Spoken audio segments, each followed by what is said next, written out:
Hello दोस्तों, GK knowledge Hindi MK में आपका स्वागत है। आज हम पढ़ रहे हैं वैदिक सभ्यता का उत्तर वैदिक सभ्यता में संस्कृति। इसका काल 1000 से 600 ईसा पूर्व माना जाता है। आर्यों का मुख्य निवास गंगा यमुना का दोआब था, जहाँ दो नदियाँ मिलती थी। शतपथ ब्राह्मण ग्रंथ के अनुसार वेदह माधव अपने प्रियोतम गौतम रहुत के साथ अग्नि में सब कुछ जलाते हुए पूर्व की ओर बढ़ा, परंतु सदानीर को नहीं जला पाया। इस काल में आर्यों की पूर्वी सीमा सदानीर नदी, दक्षिण सीमा रेवा नदी थी। राजनीतिक जीवन इस समय राजा द्वारा शासित सर्वोच्च राजनीतिक इकाई था। जनपद 20 और ग्राम में थे बदले हुए थे। जनपद 20 ग्राम में थे। जनपद का अगला भाग राजन या गोप कहलाता था। शतपथ ब्राह्मण में पांचाल को सर्वश्रेष्ठ जनपद बताया गया है। राजा को सलाह देने के लिए सभा और समिति का अस्तित्व था। विविध थप का महत्व समाप्त हो गया था। अर्थवेद में सभा व समिति को प्रजाति की 2 पुत्रियां बताया गया है। इसमें बलि अनिवार्य कर बन गया था, जो ऋग्वेद काल में स्वैच्छिक उपहार था। इसमें राजा द्वारा खर्चीले यज्ञ किए जाने लगे थे। अश्वमेघ यज्ञ सर्वाधिक महत्वपूर्ण यज्ञ था। उद्देश्य साम्राज्य विस्तार हेतु। अश्वमेघ यज्ञ क्यों किया जाता था? अपने साम्राज्य का विस्तार करने के लिए। राजसु यज्ञ राज्याभिषेक के अवसर पर किया जाने वाला यज्ञ था। वाजपेयी यज्ञ राजा द्वारा शक्ति प्रदर्शन का स्वरूप था। शक्ति प्रदर्शन का स्वरूप किस यज्ञ से बताया गया है? वाजपेयी यज्ञ से संबंधित है। धार्मिक जीवन इस समय इंद्र और अग्नि के स्थान पर ब्रह्म आ गया था। ब्रह्म उपासक का विषय न होकर चिंतन का विषय था। वेद कर्म कांड का प्रतिनिधित्व करते हैं, जबकि उपनिषद ज्ञान कांड का प्रतिनिधित्व करते हैं। ऋग्वैदिक आर्यों का लक्ष्य युद्ध में विजय एवं धन संपत्ति प्राप्त करना था। वहीं उत्तर वैदिक काल में आर्यों का मुख्य लक्ष्य मोक्ष प्राप्त करना है। उत्तर वैदिक काल में आर्यों का मुख्य उद्देश्य क्या है? मोक्ष प्राप्ति करना। मुख्य उद्देश्य क्या बताया है? मोक्ष प्राप्ति को बताया गया है। 4 पुरुषार्थ थे: धर्म, अर्थ, काम, मोक्ष। धर्म, अर्थ, काम का उल्लेख ऋग्वेद में है। मोक्ष का उल्लेख उत्तर वैदिक काल में है। मूढ़कोश निषद में लिखा गया है कि यज्ञ ऐसी टूटी नौका के समान है जिस पर विश्वास नहीं किया जा सकता। राष्ट्रीय वाक्य सत्यमेव जयते मूढ़को निषद में से लिया गया है। एकत्ववाद परम तत्व ब्रह्म है, जिसके सृष्टि का निर्माण हुआ है। मह उपासना का विषय होकर चिंतन का विषय है, जैसे प्रकृतिवाद, एकत्ववाद, एकेश्वरवाद, एकाधिवाद, बहुउद्देश्यवाद। सामाजिक जीवन इस समय समाज युक्त परिवार एवं वर्णात्मक व्यवस्था पर आधारित था। सर्वप्रथम 4 वर्णों के कर्तव्यों का उल्लेख एतेश्वर ब्रह्मा में मिलता है।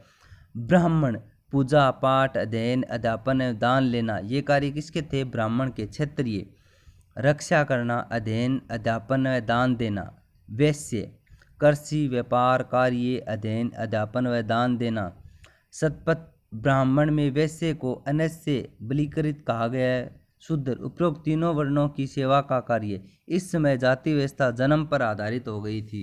जिस व्यक्ति का जहाँ जन्म हुआ वो उसी में माना जाता है। ब्राह्मण में ब्राह्मण, क्षत्रिय में क्षत्रिय, वैश्य में वैश्य, शूद्र है तो शूद्र में। समाज में स्त्रियों की स्थिति में गिरावट आई, क्योंकि उन्हें संपत्ति, राजनीतिक था उन्हें संस्कार से वंचित किया गया। इस काल की विदुषी महिलाएं गार्गी, मैत्रिक व जाबाला थी। इस समय की प्रमुख महिलाएं किसे गए? गार्गी, त्रिमेशी व जाबाला। वर्धाकरण कोशिद में गार्गी व याज्ञवल्क्य में संवाद का उल्लेख मिलता है। यह संवाद राजा जनक की सभा में आयोजित हुआ था। विश्व का प्रथम विद्वानों का सम्मेलन जनक की सभा को माना जाता है। प्रथम विद्वानों का सम्मेलन किसे माना जाता है? जनक की सभा को। इस समय धर्मशास्त्रों के अनुसार 8 प्रकार के विवाह संस्कार प्रचलित थे। कितने प्रकार के विवाह प्रचलित थे? 8 प्रकार के विवाह प्रचलित थे। देखो, ब्रह्म विवाह सभी विवाहों में सर्वश्रेष्ठ सर्वोच्च, जिसमें योग्य वर के साथ कन्या के पिता द्वारा अपनी पुत्री का विवाह किया जाता था। देव विवाह यज्ञकुर्ता पुरोहित के साथ कन्या के पिता द्वारा अपनी पुत्री का विवाह किया जाता था। आर्ष विवाह वर के पिता एक जोड़ी गाय और बैल लेकर अपनी कन्या का विवाह करते थे। प्रजापत्य विवाह बिना दहेज के योग्य वर और कन्या का विवाह। उपरोक्त 4 विवाह प्रस्थ विवाह कहलाते थे, जिनको धार्मिक ग्रंथों में अनुमति प्राप्त थी। इन 4 प्रकार के विवाहों को कहाँ अनुमति प्राप्त थी? धर्मों में। गंधर्व विवाह प्रेम विवाह था। असुर विवाह कन्या को खरीद कर किया जाने वाला विवाह। राक्षस विवाह कन्या का अपहरण करके किया जाने वाला विवाह। पैशाच विवाह जबरन किया कन्या के शरीर पर अधिकार करके किया जाने वाला विवाह। अंतिम 4 अप्रशस्त विवाह के प्रकार हैं। अंतिम 4 अप्रशस्त विवाह कौन से? गंधर्व, असुर, राक्षस व पैशाच विवाह। आश्रम शाब्दिक अर्थ प्रयास करना, आयु वर्ग के अनुसार व्यक्तियों के कर्तव्य। प्रथम 3 आश्रमों का उल्लेख छायोदय उपनिषद एवं सर्वप्रथम 4 आश्रमों का उल्लेख जाबालोपनिषद में मिलता है। ब्रह्मचर्या आश्रम 0 से 25 वर्ष। शाब्दिक अर्थ अपनी इंद्रियों पर नियंत्रण करना। शुरुआत उपनयन संस्कार से मानी जाती है। उपनयन का शाब्दिक अर्थ है गुरु के समीप ले जाना, जनेऊ धारण करना। गुरुकुल में शिक्षा समापन समावर्तन संस्कार से माना जाता था, जिसका अर्थ है स्नातक स्नान करना भी माना जाता है। ब्रह्मचर्य में मुख्य कर्तव्य भिक्षा लाना, प्रार्थना करना, अध्ययन करना, ब्रह्मावर्त का पालन करना। गृहस्थ आश्रम दूसरा आश्रम है गृहस्थ आश्रम 26 से 50। पहला था 0 से 25 वर्ष, दूसरा है 26 से 50 वर्ष। शुरुआत विवाह संस्कार से 50 वर्ष। उपरोक्त 4 आश्रमों में सबसे महत्वपूर्ण और श्रेष्ठ आश्रम गृहस्थ आश्रम माना जाता है। गृहस्थी के कर्तव्य जीविकोपार्जन करना, ब्रह्मचर्य, वानप्रस्थी और सन्यासी को भिक्षा देना। 5 महायज्ञों 3 यज्ञों का संपादन करना। 5 महायज्ञ ब्रह्म यज्ञ, देव यज्ञ, पितृ यज्ञ, अतिथि यज्ञ, भूत यज्ञ। ब्रह्म यज्ञ ब्रह्म के प्रति कर्तव्य। देव यज्ञ देवताओं के प्रति कर्तव्य। पितृ यज्ञ पूर्वजों के श्राद्ध के द्वारा दर्पण देना। अतिथि यज्ञ मेहमानों का आदर सत्कार करना। भूत यज्ञ जीवों के प्रति कर्तव्य। अगला विवाह शाब्दिक अर्थ है कर्तव्य। 3 ऋण थे। ऋषि ऋण ज्ञान का प्रसार करना। देव ऋण देवताओं के प्रति कर्तव्य। पितृ ऋण स्नाति द्वारा परंपरा में आगे बढ़ना। तीसरा है वनास्थ आश्रम 51 से 75 वर्ष। पहला 0 से 25, दूसरा 26 से 50, तीसरा है 51 से 75। शाब्दिक अर्थ है वन की ओर प्रस्थान करना। वानप्रस्थी के कर्तव्य एकांत चिंतन करना, ईश्वर की आराधना व भिक्षा ग्रहण करना। अगला है संन्यास आश्रम 76 से 100 वर्ष। कर्तव्य है पूर्ण विरक्त जीवन नितांता। सर्वोच्च लक्ष्य मोक्ष की प्राप्ति हेतु प्रयास करना। चतुर्था पुरुषार्थ शाब्दिक अर्थ पुरुष के कर्तव्य। धर्म धृ धातु से उत्पन्न धर्म का अर्थ है धारण करना।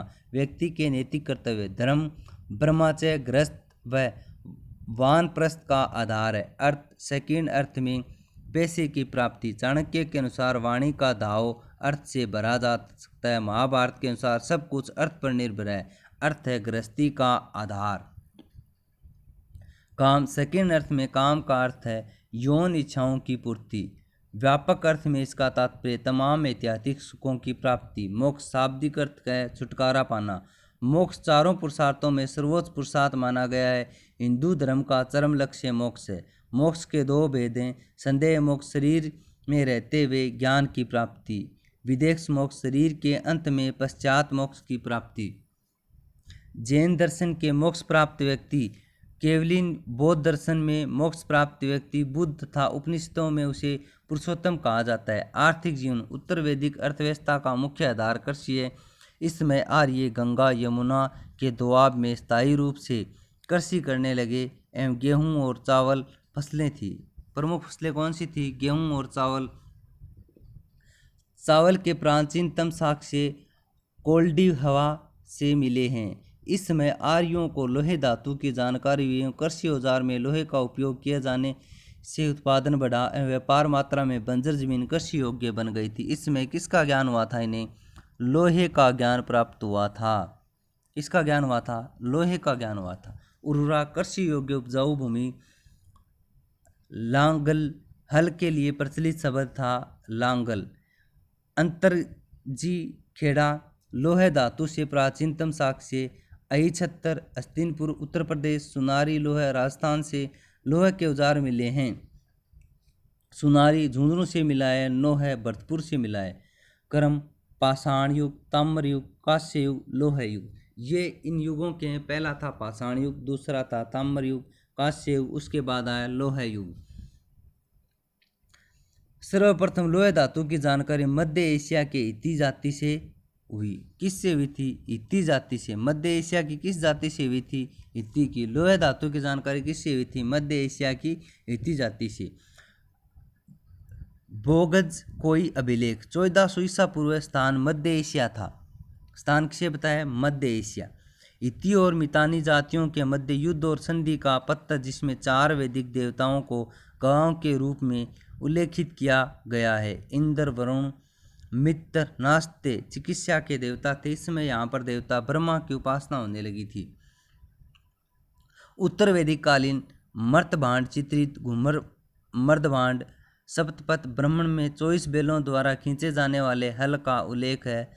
सतपथ ब्राह्मण में कृषि की 4 प्रक्रियाएं जुताई, बुआई, कटाई, मंडाई का उल्लेख है।